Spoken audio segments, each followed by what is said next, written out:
Okay, well, welcome to our workshop on effective advocacy. Thank you for coming. I'm Bob Moore, a member of the core team for St. John Neumann's Care for Our Common Home Ministry. With me are two other members of the core team, Kelly Gallo, who will lead us in an opening prayer, and Ed Sabo, who's assisting with the Zoom hosting. I'm going to be presenting tonight, but some of you may have as much or more experience with this topic than I do. So I hope you'll feel free to share your views during the Q&A session at the end. So let's start with our opening prayer. Kelly? This is from the USCCB. Help us build communities in God's vision of justice. In the name of the Father, the Son, and the Holy Spirit. Holy Spirit, we praise and thank you.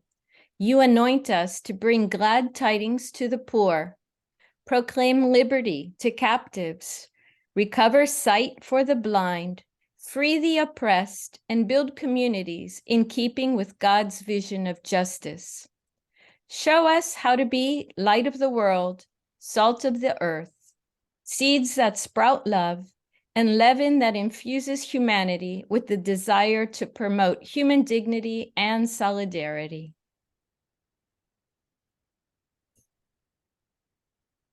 Help us to listen so that those in need can lead our efforts to proclaim a more hopeful vision, liberate captives from injustice, heal the blindness of the powerful, free us all from self-centeredness, and build community. Amen. Thank you, Kelly. So for purposes of this talk, we're focused on legislative advocacy directed at this list of elected officials. Which officials we engage with will obviously depend on whether the issue we're concerned about is being addressed at the federal, state, or local level. Everyone in Northern Virginia has 2 U.S. senators, 1 U.S. representative, 1 state senator, 1 delegate, and 1 county supervisor. Of course, we can also advocate with the executive branch, the president, the governor, and the agencies that report to them, as well as with corporations and other organizations. And many of the same principles we'll discuss for legislative advocacy apply to other forms of advocacy as well.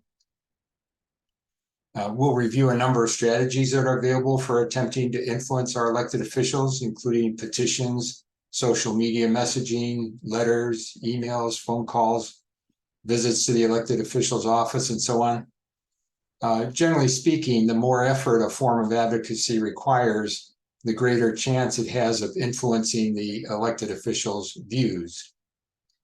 But none of this is particularly difficult or something that only professional lobbyists can do. Anyone can do it. And advocacy with our elected officials is the key to getting public policies enacted that reflect the principles of Catholic social teaching: respect for human life and dignity, concern for the poor, care for creation, and so on. Elected officials work for us, and we have the right and responsibility to let them know what policies we want them to adopt. And elected officials want to know and need to know what their constituents are thinking. When it comes to interactions with constituents, elected officials care about things that make them look good, responsive, hardworking to the people of their district, or in the case of senators, their state. In practice, that means they care about some things very much and other things very little, as this chart illustrates. So take a few minutes to look this over.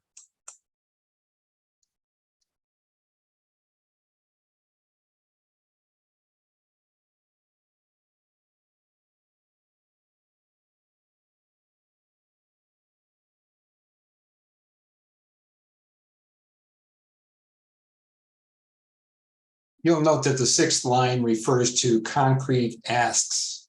You'll be hearing the term asks a lot in this presentation. It refers to a specific request to your elected official, for example, to co-sponsor, vote for, or vote against a particular bill identified by its name and number. But other specific asks could be to vote for or against a nominee to an executive or judicial position, or to sign on to a Dear Colleague letter about an issue, for example. Former U.S. Representative Barney Frank adds two other pieces of advice. First, make sure you're registered to vote in the district. He says many office holders will check this, especially for people who write them frequently. Elected officials pay as much attention to those who are not registered to vote as butchers do to the food preferences of vegetarians, unquote. Second, before contacting your elected official about an issue, try to find out if he or she has already taken a position on it. The elected official may have posted a statement on the issue on his or her website, and a Google search may reveal if the elected official has talked about it in a speech or interview.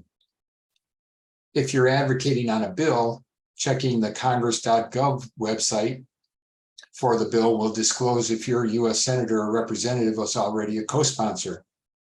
For bills in the General Assembly, checking the Virginia Legislative Information Service website will disclose a list of co-patrons. Bills in Congress have sponsors and co-sponsors. Bills in the General Assembly have patrons and co-patrons. The terms mean the same thing. Frank says, quote, when I received letters from people urging me to vote for a bill of which I was the prominent main sponsor, I was skeptical that the writer would be watching how I voted. Even if your elected officials are already on record supporting an issue you care about, you should still contact them about the issue. It's important to thank our elected officials when they do the right thing, and they can point to constituent feedback as support for their position when others question it. But of course, you'd frame your message differently depending on whether the elected official is or is not already on board. Also, try to learn more about the elected official you're trying to influence. What issues seem to matter to them the most? What might you have in common that may help you build a relationship with them? What committees do they serve on? It's particularly helpful to know whether or not they serve on the legislative committee that has jurisdiction over the issue you're advocating about. And since it's likely you'll be contacting them again in the future, it's important to see every communication with them as relationship building. Okay, so you've decided to engage in advocacy on an issue of concern to you, and you've done some homework on the issue and on your elected officials. What strategy do you use for communicating with them? We're going to discuss these 9 strategies for trying to influence elected officials: petitions, social media messaging, such as Facebook, Twitter, Instagram, etc., letters, emails, phone calls to elected officials, visits to the elected official's office, attendance at an elected official's town hall meeting, speaking at a public comment hearing, and letters to the editor. Signing a petition is an easy but generally ineffective way of influencing your elected officials. Typically, the petition is not targeted to your elected officials specifically, and signatures may not be solicited only from your district for representatives or state for the senators. Plus, the minimal effort each person makes in signing a petition means elected officials are unlikely to give it much weight. As Barney Frank explains, a goal in any advocacy is to persuade your elected official that you care enough about an issue for it to motivate your voting behavior in the next election. Simply agreeing to put your name on a list doesn't convey this. But a petition is an effective way for the sponsoring organization to expand its list of people to solicit money and more active involvement. Now, you may not mind that if you're already a member of the organization or it's one you're interested in joining. And if a well-focused petition gets major support from the public, it may attract attention from the media and then potentially even elected officials. So if a petition is on an issue you care about, the sponsoring organization is one you trust, and the position is well focused on a specific ask, you may want to sign on. But don't stop there. Follow up with one of the other advocacy tools we're going to be discussing. Like signing a petition, sending a tweet about your elected official or posting a message on his or her Facebook page or your own takes little effort, and hence it may have little, if any, influence. But many elected officials' offices do pay attention to social media messaging. If your message is appropriately tagged to the elected official, identifies you as a constituent, and makes a specific ask, it may be worth the effort. particularly if it gains wider attention like retweets or additional Facebook comments, or adds to a trend. Use a photo, video, or other graphic to get attention, and provide a link to a site with additional information or where others can take action. But again, don't stop there. Follow up with one of the other advocacy tools we're going to be discussing. Writing a personal letter to your elected official has traditionally been regarded as one of the more effective actions you can take, in part because elected officials are aware of the greater level of effort it requires. However, some elected officials' offices much prefer email now, as much easier to handle. Regular mail is also slower, particularly at the federal level, because of both the usual mail delivery times and the additional time taken to irradiate all regular mail addressed to Congress. So if action on your issue is not needed for 2 weeks or more, a letter may get greater attention. If action is needed sooner, an email message is a better option. Some tips for letter writing include the following. Limit your letter to one issue. Be respectful and professional. Avoid spelling and grammatical errors. Handwriting your letter is better than typing it if your handwriting is legible to others. If not, typing is better. Put your address at the top so the elected official staff will see you're a constituent. Also, be succinct. State your specific ask, for example, to support or oppose a particular bill identified by its name and number, and give your main reasons in a paragraph or two. Use your own words rather than merely copying text from an advocacy organization. And then humanize your message. State briefly why the issue is important to you, for example, relating it to your personal experience or faith perspective, or how the issue affects people in the elected official's district or state. Particularly if you need your elected officials to act on an issue within the next 2 weeks, sending an email message is one of the more effective ways of communicating with them. It's easier than sending a letter, and it allows you to present your position more fully than in a short social media message or phone call. Most of the tips for letter writing apply to email messages as well. Limit your message to one issue, be respectful and professional, be succinct, state your specific ask, and give your main reasons in a paragraph or two, use your own words, and humanize your message as we discussed with letters. A few final points about using email. Our US senators and representatives have comment forms on their websites that generate email to the elected officials. You'll be asked to enter your address, so they'll see you're a constituent without your having to say so in the text of your message. But if you're writing a state senator or delegate or a county supervisor, you'll be using your own email program, so be sure to include your address in your email so the staff will see you're a constituent. If you're writing to 2 or 3 of your elected officials about the same issue, you may want to type the text of your message in a separate Word document and then copy and paste it into the comment form on each elected official's webpage or into your own email if you're sending it to a delegate or supervisor. And this also allows you to keep a copy of what you wrote. If you cite the name and number of the Senate bill when writing to your senators, and of course change them to the name and number of the corresponding House bill when you write to your representative or your delegate.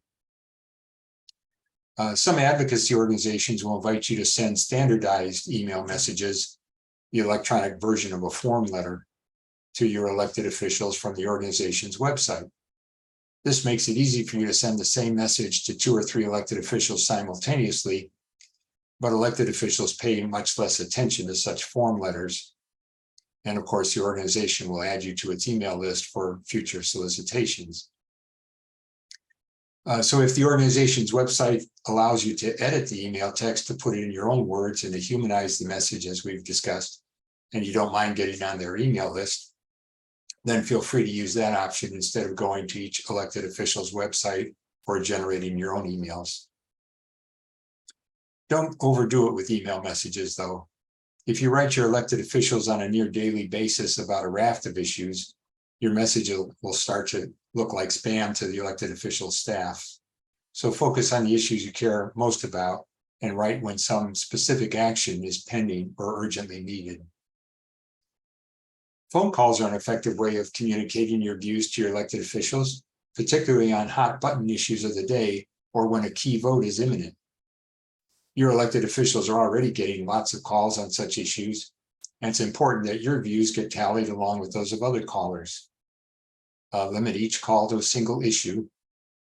Before calling, decide whether you just want to register your opinion for or against some pending action, or whether you want to have a substantive discussion with the staff about it. If the issue has a high profile, such the elected official is undoubtedly very aware of the arguments, and your opinion is likely shared by many other callers, just leave a brief message either on voicemail or with whoever answers the phone. That's sufficient. Give your name, city, and zip code so it's clear you're a constituent. Say you don't need a response so they can tally your call quickly. And state your position in a single sentence, asking the elected official to support or oppose the pending action, and including the name and number of the bill if relevant.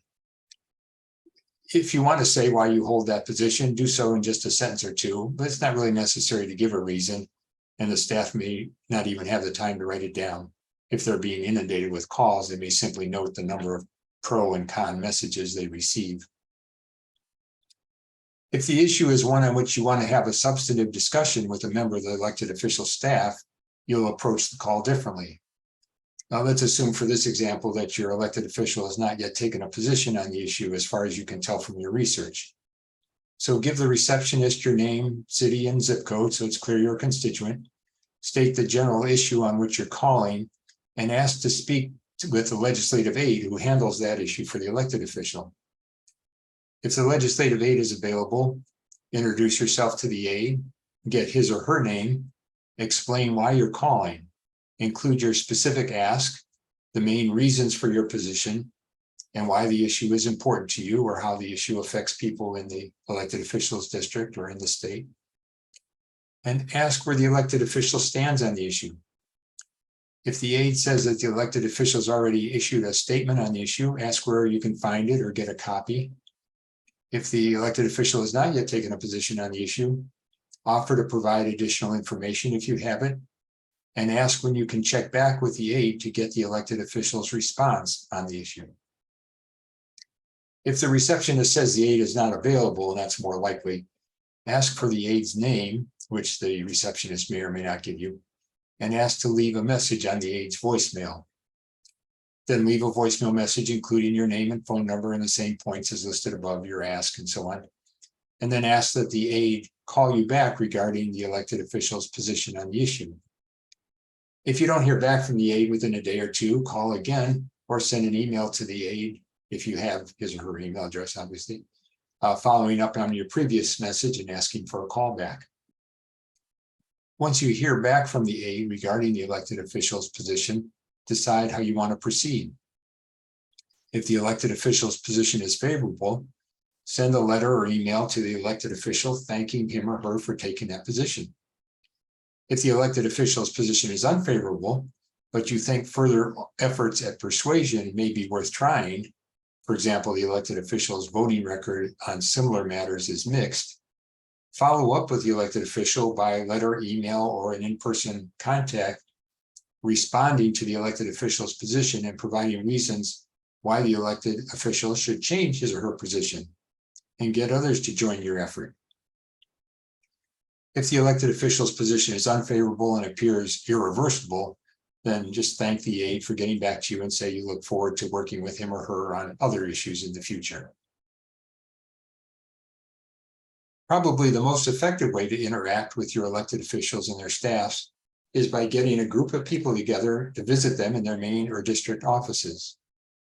You're unlikely to get a member with a US senator or representative in his or her DC office while Congress is in session, and ditto for a state senator or delegate in his or her Richmond office while the General Assembly is in session.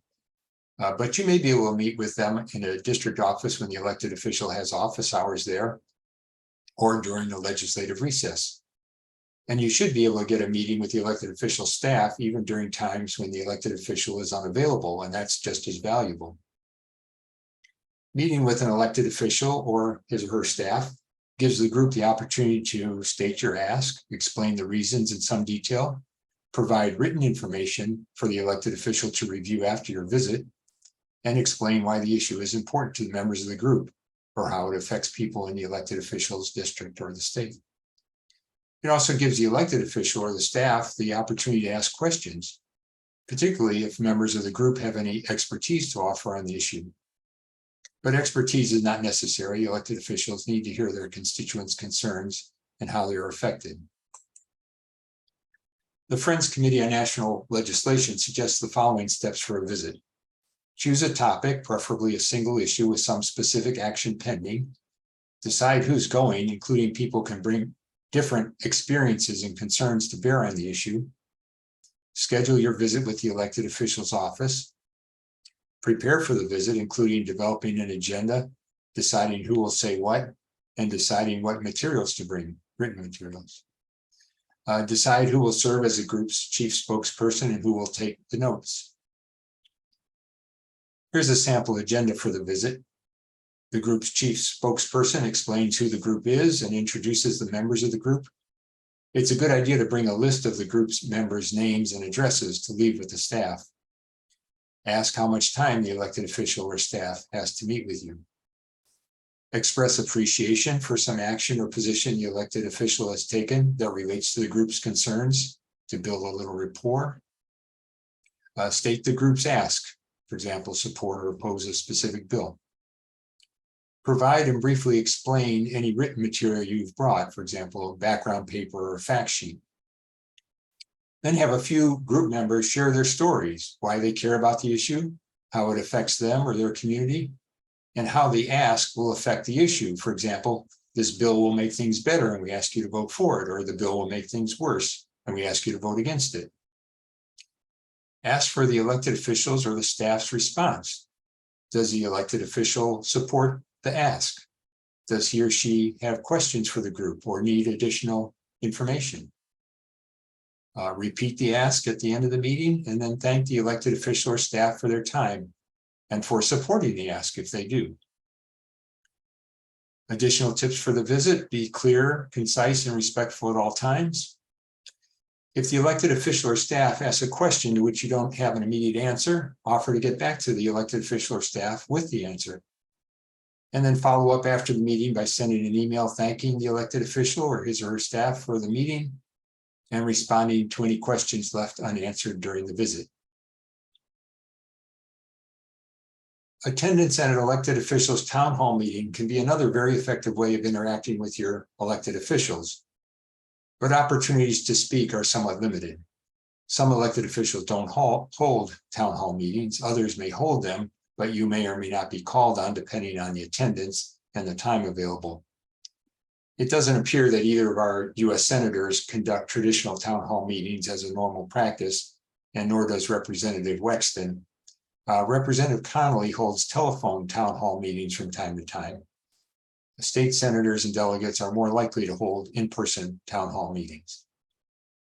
The town hall meeting format allows participants to ask questions of the elected official. If called on, you can introduce your question with a very brief statement of the issue and why you care about it, but you won't be able to share much information as you could in a visit with the elected official or his or her staff. So here are some tips about participating in an in-person or telephone town hall meeting. Find out when your elected official's next town hall meeting will be, either from his or her website or by calling the office. If the date has not been set, ask to be added to a list to receive an email notice when the next town hall meeting is scheduled. Get a group together to attend or participate in the town hall meeting, and have each person register on the elected official's website. Research your elected official's position and voting record on the issue. Then prepare a list of questions for your group to ask the elected official in light of your research. If you're attending an in-person town hall meeting, the group should get there early, spread out, and find seats near the front of the room. When the floor is open for questions, everyone in the group should raise his or her hand to be called on, or should get in a queue to ask a question in a telephone town hall meeting. In an in-person town hall meeting, look friendly and neutral to increase your chances of being called on. The first member of your group to be called on should ask the first question on your list. If the elected official doesn't give a straight answer, ask a follow-up question if possible. In an in-person town hall meeting, after that question is answered, everyone else in the group should raise his or her hand again. And whoever is called on next should ask the second question on your list, and so on. In a telephone town hall meeting, everybody will already be in the queue to ask a question.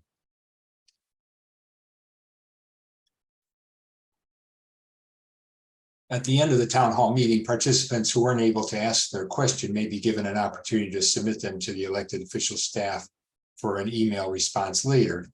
Take advantage of that opportunity if the group has questions that were not asked during the town hall meeting. Public comment hearings are another good opportunity to influence your elected officials at the state and local level. The senators and delegates to the General Assembly from Fairfax County gather each January for a public hearing on issues relevant to the upcoming legislative session. Similarly, the Fairfax County Board of Supervisors holds public comment hearings periodically. In both cases, residents can testify for 3 minutes each on an issue of concern to them. These hearings are a good opportunity because they allow you to address all the elected officials present, even those from outside your district. Here are some tips for participating in a public comment hearing. Find out when the next public comment hearing will be by checking the Fairfax County website. Ideally, get a group together to attend the hearing and have each person register by following the instructions on the county's website. Decide on the issue your group will cover and decide which aspect of the issue each person will address. Prepare your remarks in writing and make sufficient copies for each legislator or supervisor, plus a couple of extra copies for the clerk, and a few more copies for any media present. Practice and time your delivery since you only have 3 minutes for your presentation. Your written materials can be a bit longer and can include attachments, and you can use slides, maps, graphs, videos, etc. in your presentation as long as you can do so within your allotted time. When the hearing begins, the clerk will call the names of the first 2 speakers. The first speaker will come to the lectern while the second one comes and sits up front, ready to speak when the first speaker finishes. When that person finishes, the clerk will then call the names of the second and third speakers, and so on. So when your name is called the first time, move to the on-deck chair, bringing the copies of your remarks for the legislators or supervisors and the clerk. When the speaker before you finishes and your name is called again, walk over to the clerk, hand him or her the copies of your remarks, then return to the lectern and begin your remarks. A positive tone and good eye contact will make your presentation more effective. Conclude with your specific ask for the legislators or supervisors. In the unlikely event you get a question from one of the officials present, answer it succinctly, and then you can offer to provide a fuller response later. Following your remarks, you may be approached by the media, in which case you can give the reporter a copy of your remarks and answer any questions that he or she may have. As the Union of Concerned Scientists says, writing a letter to the editor of your local or regional newspaper is an effective and easy way to reach a large audience with your message. LTEs are printed on the editorial page, which is one of the most read pages in the paper. Congressional staffers also tell us that members of Congress keep a close eye on media coverage, including LTEs, in their local papers, so they can keep a pulse on issues of importance to their constituents. Having a strong letter published helps you reach both a wide public audience and your elected officials with the same effort. Even if your letter is not published, it's important for educating and persuading editors. The more letters they receive on a given topic, the more likely they are to dedicate more time in their newspaper to that issue, both on the editorial page and in news articles. It clearly expresses the issue's importance to the community. So here are some tips for writing an effective LTE. Respond to an article, editorial, or op-ed in the paper. Begin your letter by citing the original piece by name, date, and author. Of course, follow the newspaper's guidance on how to submit an LTE. Include your letter in the body of an email and don't include attachments. Be timely. Respond to an article within 2 to 3 days of its publication. Share your expertise if you have qualifications relevant to the topic you're addressing. Be sure to say that in your letter. Refer to the elected official you're trying to influence by name, which ensures that his or her staff will bring your letter to the editor to the elected official's attention. And keep your letters short, focused, and interesting. In general, letters should be under 200 words, 150 or less is better. Stay focused on one or at most two main points and get to the main point in the first 2 sentences. If possible, include interesting facts, relevant personal experience, and any local connections to the issue. Open your letter by refuting the claim made in the original story that the paper ran, or by agreeing with it if you agree and have additional points you want to offer. Then use the next few sentences to back up your claims and advocate for your position. Try to focus on the positive. Wrap up with your call to action, explaining what you think needs to happen now. If appropriate, point readers to a source for additional information or to engage in action. Be sure to include your name, address, and daytime telephone number so that the newspaper can contact you before printing the letter if they need to. And then if your letter is printed, print or clip it out and send it to your elected official with a brief cover note. So now you know various strategies for advocacy. Where can you get information on specific issues and bills to contact your elected officials about? For advocacy at the federal level, you can visit the USCCB's Take Action page, where you can view current action alerts and sign up for future alerts so you can contact your senators and representatives to express your concerns and opinions on upcoming legislation. For advocacy at the state level, you can visit the Virginia Catholic Conference's Action Center, where you can likewise view current action alerts and sign up for their email network. The VCC represents bishops of Arlington and Richmond and their dioceses in advocacy before the Virginia General Assembly, and they rely on Catholics throughout Virginia to support their efforts by lobbying their respective senators and delegates. There are lots of other Catholic advocacy organizations out there, such as Franciscan Action Network, Maryknoll Office for Global Concerns and Network, and you can sign up at their websites if interested. But the official church sites for us are those of the USCCB and VCC, as well as those of like organizations like Catholic Charities USA, Catholic Climate Covenant, and Catholic Relief Services, which work closely with the USCCB. So thank you for your time and attention. Here's my email address if you'd like to follow up with me on anything. We'll now open the floor for questions and comments. If you'd like to be called on, click on the reactions in your Zoom toolbar and click on the raise hand icon. And then when I call on you, unmute yourself, offer your question or comment. And when you're done, click on the lower hand and mute yourself again. So give me a minute to get back to that.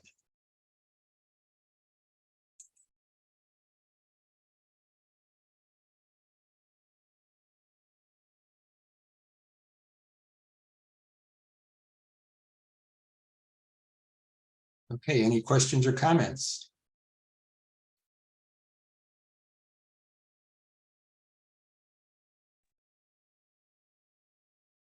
I would just comment that that was a fantastic presentation, really thorough and extremely helpful. Thank you for that. Thank you, Jack.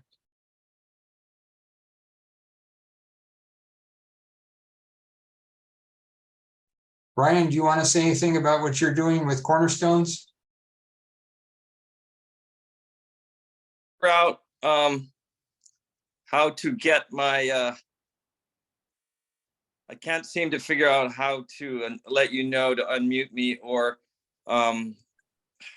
You're good. Go ahead. We can hear you fine. oh, you can hear me. Yep. Okay, sorry. I was looking for the screen to say raise hand and all that stuff, and for some reason it's not letting me navigate that the normal way. But anyway, I mainly joined this call to let the group know that view me as a resource if you want to be involved in any advocacy efforts.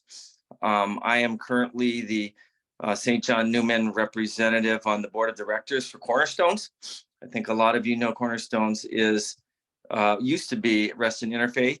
and it's still, essentially the same group, but it's grown so much that it's incorporated. It's a pretty large nonprofit, and they basically carry out the mission of Catholic social teaching in so many ways. It's primarily a human services organization, and that provides affordable housing, homeless services.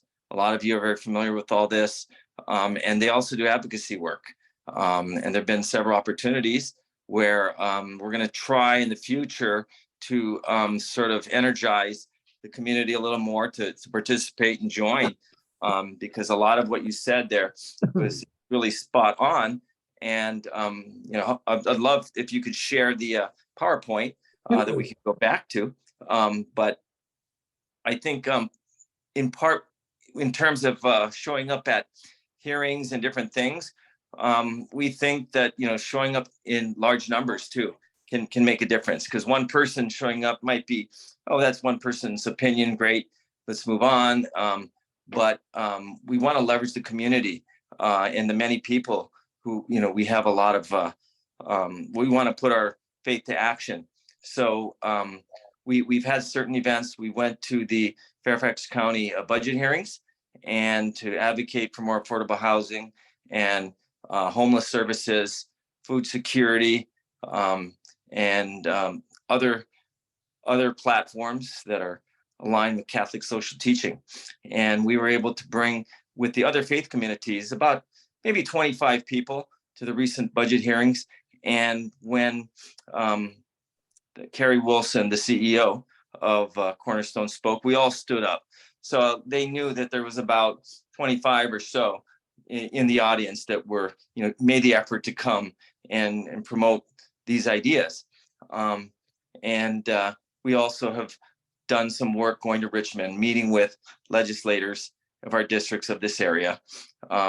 Again, mostly promoting the platform of Cornerstones, which in many ways is very much aligned with St. John Newman. So I just wanted the group and others to know that I'm here. I can be a point of contact. And if they want to get involved with anything in the future, please reach out to me. I can share my email in the chat if I could figure out why my thing, I can't quite figure out right now why the chat section is not coming up, but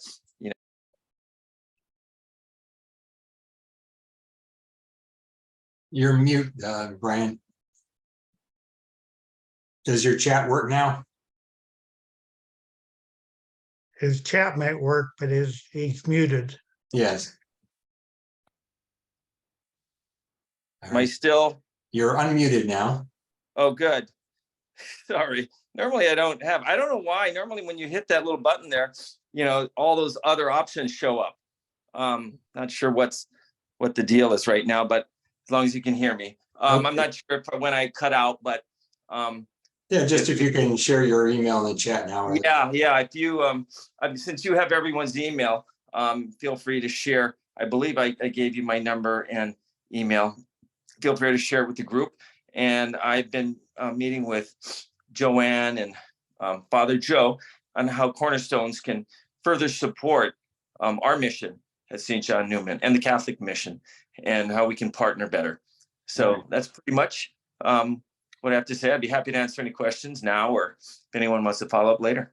Yeah, great, Brian. Yeah, I'm glad you mentioned that about your group showing up at the budget hearings. That if you have a large group, it may not be that you want everybody to say something, to testify, but maybe one or two or three people testify. But if the others can stand up like that, or have a distinctive shirt on, or something that identifies them as members of the group, then it makes an impact on the legislators. There's a whole lot of people that care about this issue.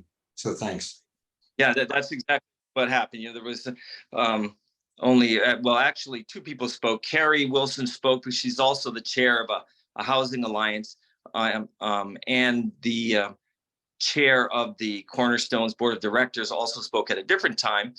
And so during both times, we did have our shirts on, Cornerstone shirts, which they give. Anyone who wants to do advocacy work can have one of those shirts. And we, like you said, we all stood up.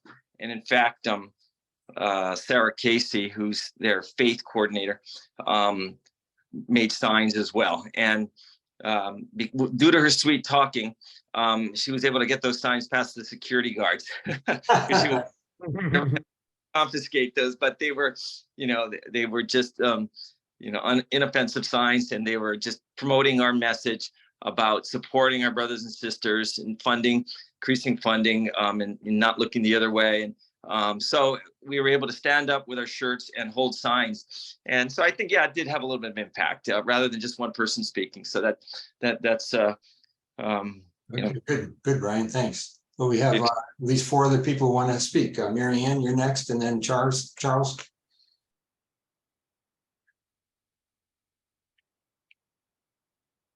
I can make myself. Well, first of all, Bob, thank you for the time and effort that you put into that amazing presentation.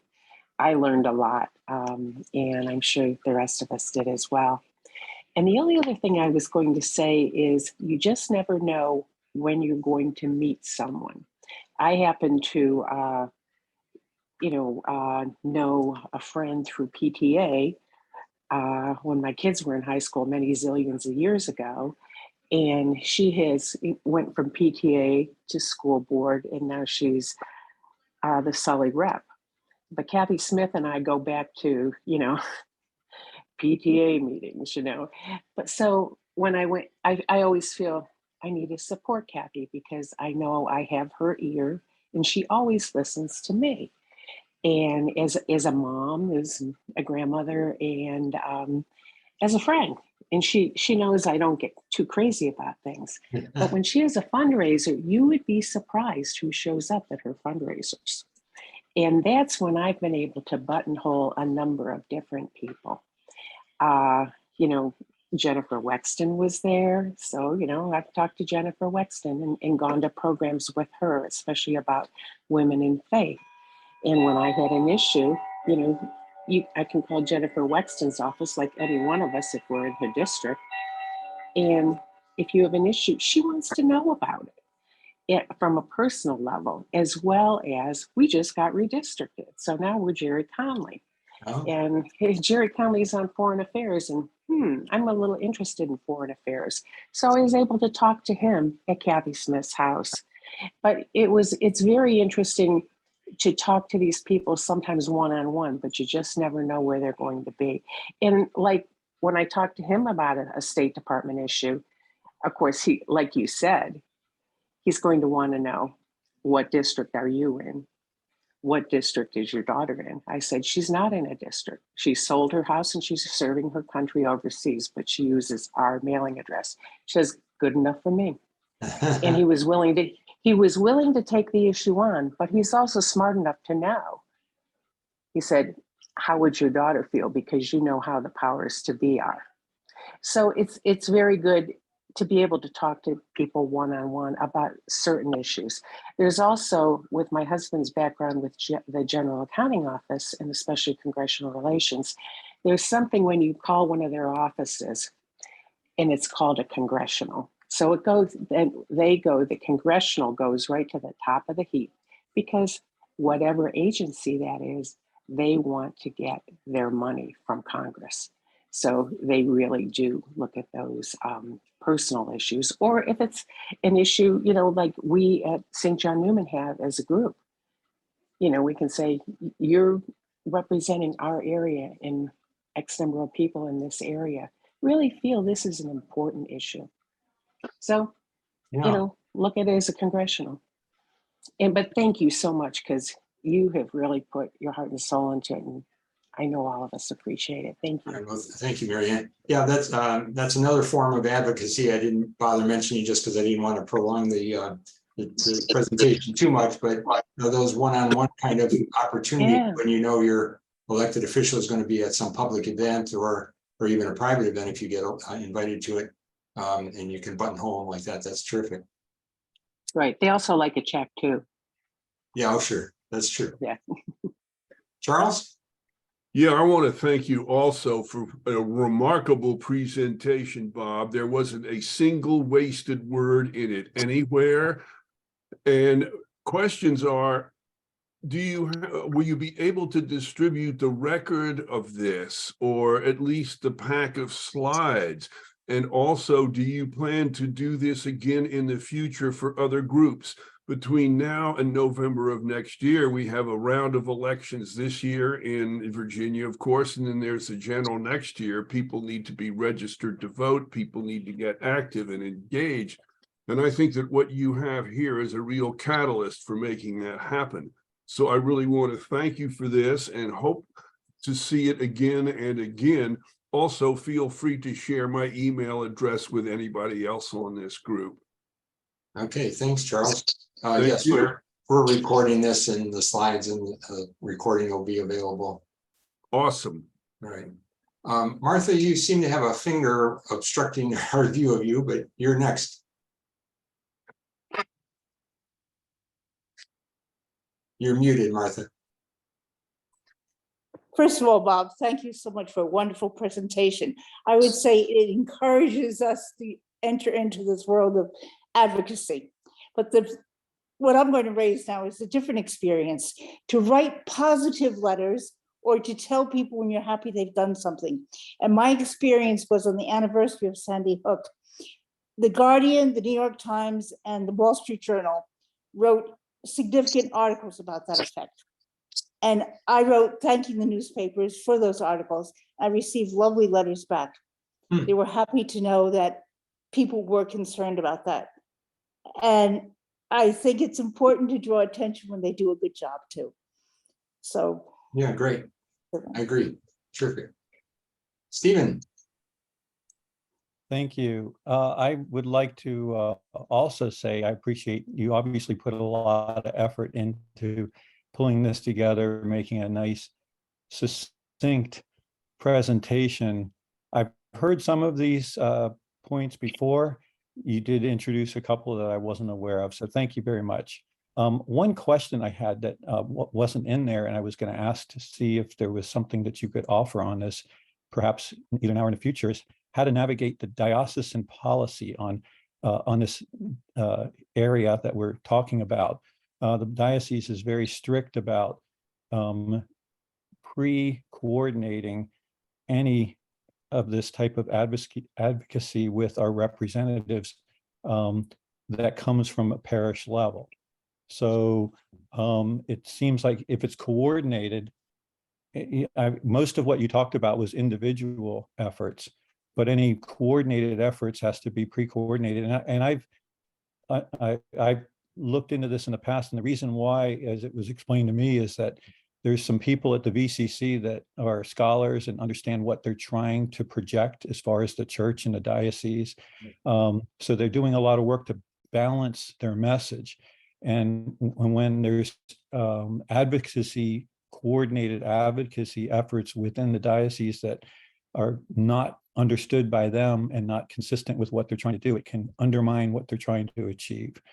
So I don't know if you probably were aware of that, but I was wondering if there was any guidance in how to accommodate the diocese policy.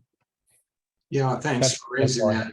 I think in general, the advocacy stuff that a lot of ministries get involved in is, we're making appeals to people as individuals to contact them. But if we do want to coordinate something through the parish, then at least in my experience, I usually will reach out to the executive director of the VCC and tell them what we're intending to do and see if it's okay or if they have any advice for us.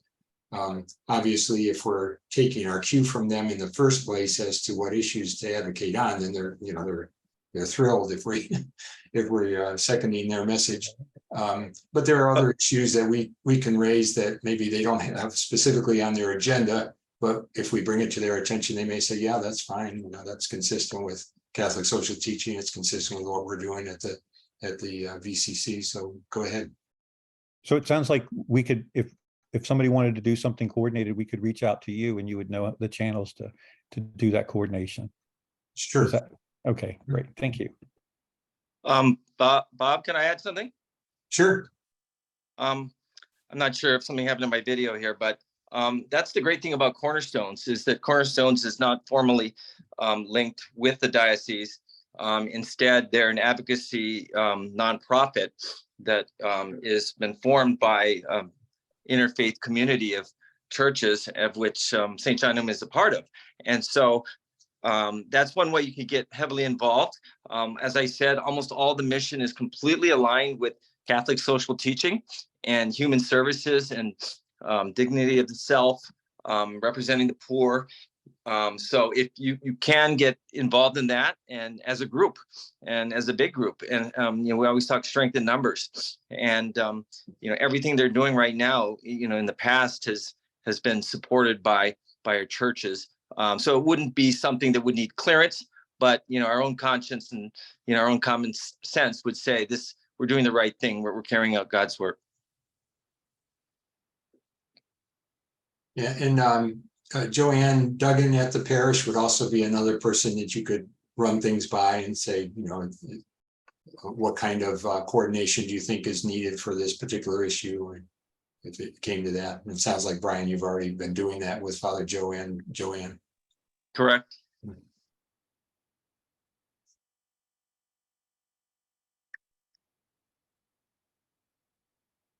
Hey, Bob, this is Ed. How can we kind of coordinate all these different ministries at the church, with various different interests? I hate to get more emails from everybody, but we have the racial justice group, we have the Kairos group, we have Care for a Common Home, we have many different sort of silos of ministries, and given what you just said about the VCC and what Brian said about working with Cornerstones, is I'm just trying to think of a way where you can coordinate all these ministries to make it available for individual action. Like I'm not that in tune with what you're doing with Pac Christi, but I certainly support what being done on gun control and other things. But just being made aware of different advocacy efforts going on. And maybe Brian, you can answer this. Is there a way we can kind of coordinate all these ministries? Or maybe that's a question for Joanne, or maybe Joanne's already doing it. I'm not sure. Well, before Brian jumps in, I know that there have been discussions about that. I know John Dister was interested in that as well. And I'm not sure what the current state of the conversation is on that. There are two ways to look at it. One is that, obviously the more the merrier on advocacy. If you can get more people involved on an issue, that's great. And presumably we're all concerned about the range of issues under Catholic social teaching, and would have no problem advocating on others outside our particular ministry area. But the other thing is that, people are particularly motivated and energized by the issues that they care the most about. So it's not really, there's no real harm in focusing your efforts on a particular area.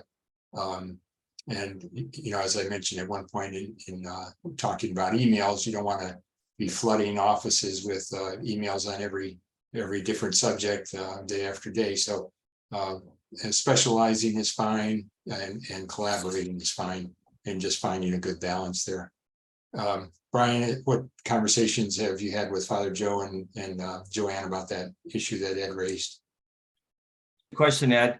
I've started some dialogue with John Dister as well, because as you know, John is very much involved in so much of this, and I'm somewhat new, at least in terms of the structure here and getting involved, especially over the last year with Cornerstones. So we're kind of beginning. And you're right, Ed, we have so many ministries, and that's great, right? It's a good problem to have, that we have so many people wanting to do things. So maybe some networking or some meetings or some organization can move forward so that we can have this discussion, take it a little farther, so that we're a little better coordinated. So I think it's good that we raised the question. I'll keep discussing it. Certainly with all of you, as well as when John gets back from his trip, I'm going to sit down with him as well, and speaking with Joanne and Father Joe as well. So good question, and let's let's get together. And Joanne, one time regarding a lot of the outreach efforts, thought a good idea would be having a committee for specific outreach, especially the homeless services and the soup kitchens, right? To make sure we're all aware of what we're doing and how we can best use our resources, work together. And so maybe a committee on some of this that meets basically, similar to this, but I guess it would go a little beyond just Care for Common Home and do some other, pull in all the good work that's going on, and create some sort of committee maybe, or just some thoughts right now. Okay. Thanks. Martha, you have your hand up. Yeah, thanks. Thinking about Ed's question and Brian, your response, I think one of the needs that I think would be beneficial, given that we are involved in various ways with the church ministries, one thing that would be helpful is a central communication about particular advocacy needs at various times during the year. Like, obviously, one might be prior to the Virginia Assembly sessions that are open. What are the issues, maybe with suggestions on how best to advocate. I find that, I'm involved in, making dinners for Embry Rucker or with the Racial Justice Ministry, and would be willing to step into advocacy pieces, but I'm not keeping track of it. And I don't know, what's coming up next month where I might be able to step in and do some advocacy pieces with a letter or a phone call. So maybe that could be a function of this more overall committee, or however we think about doing that. Okay, good. One thing to know is that Cornerstone's the paid staff, professional staff, is willing to step in and help us in some of these areas and work with us. Now, they may not get as involved in some of the issues that we monitor just as St. John Newman, but there are, a number of ministries that we do that are in perfect alignment with Cornerstone. So, and they would also reach out to us and let us know what are the events. And Martha, you mentioned some of the events about going to see our legislators and whatnot. That's what Cornerstone's with Virginia Interfaith, the broader group.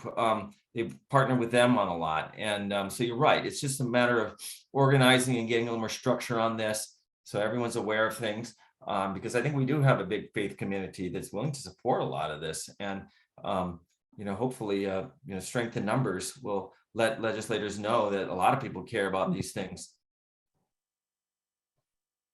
And I'm glad you mentioned about the Racial Justice Ministry, Martha. Just going back to Steve's question earlier, that's an example of an issue that came up from the grassroots, so to speak, where we had the issue of a constitutional amendment to restore voting rights to felons who had completed their prison sentences. And I went to the executive director of the VCC and said, is it okay if we advocate on behalf of that? And he said, well, that may be an issue we'd like to take on, so let me run it by our management committee. So he did and got back to me. And so they adopted that as one of their priorities for the session 2 years ago. And then they did it again. They kept it on as their part of their agenda this past year. So they're, we can have dialogue with them about adding issues that they may not already be focused on. Steve? Thank you for that one, because it shows how you've now put more horsepower behind what we can do by getting them enlisted in it. So thanks. But actually, I was a little off track with my next comment. I was going to thank Brian about his comments about Cornerstones. I've been working with them for many years since my son was in Boy Scouts, and they do things. They're always looking for help. So I'm going to use this for an advocacy moment. All right, there you go. They're always looking for help. And I know my son and I, and then later my wife and others, have done things like, I don't know if you knew that the down in Reston, every weekend they have their what's that, the farmers market. Yeah. And one of the jobs is to go around to the different stations, and the food they were going to throw away, you can collect it and bring it to Cornerstones and clean it up and put it on the shelf. And it's fresh produce that goes to people in need. So anyway, they always can use help in it, and the season's coming up. So I'm sorry, I had to advocate for a minute. Yeah, that's great. So we were focusing on legislative advocacy, but you can advocate with your friends and family. You can advocate with companies that you do business with. You can advocate with the church. Like my example there of going to VCC. So there are lots of ways to advocate, and Steve just gave us an example of doing it right here. Kelly. Well, I just wanted to add a big thank you, Bob, for your presentation.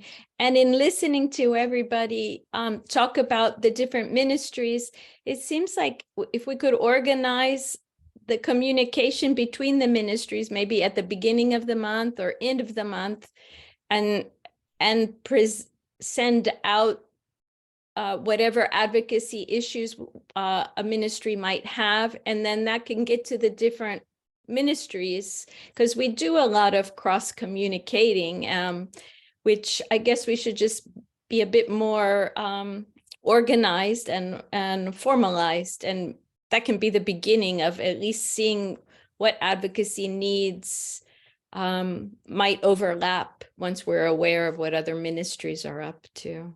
Because we're very active, so it's great. Thanks, Kelly. So now not only do we need a new communications director for the parish, but we'll have a new communications director among the social justice ministries. I think Bob volunteered. No, I thought Martha was volunteering just then. No, just identifying the need. Oh, thank you. All right, Charles, one last word. Thank you, Bob. I just wanted to thank you, Kelly, for that idea and suggest that perhaps we think about taking it one step further. If we have communication amongst the like-hearted ministries within this church, how can we reach out from that group to the community and say interfaith groups and do our own, or non-faith groups and do our own communications there? I do a lot of that myself in connection with other organizations. And this is one of the most incredible regions of the country for developing the unity amongst different peoples, different faiths, different nationalities that you're going to find anywhere. And I think that this would be a natural step in that direction. All right, thank you. Yes, Charles is an expert at communicating across all kinds of boundaries. All right. Well, let's just conclude with a brief prayer. Lord, there are so many needs out there, and we thank you that you've given us opportunities to speak up on behalf of those with those needs, many of whom cannot advocate for themselves effectively. Help us to be committed to enacting policies that reflect Catholic social teaching in the ways that we can. Thank you for the gift of citizenship that we have that allows us to make our voices heard. Bless all of our efforts through Jesus' name. Amen. Amen. So thank you all for being with us tonight. Thank you, Bob. Take care. Take care. Thanks, Bob. Thanks, Bob.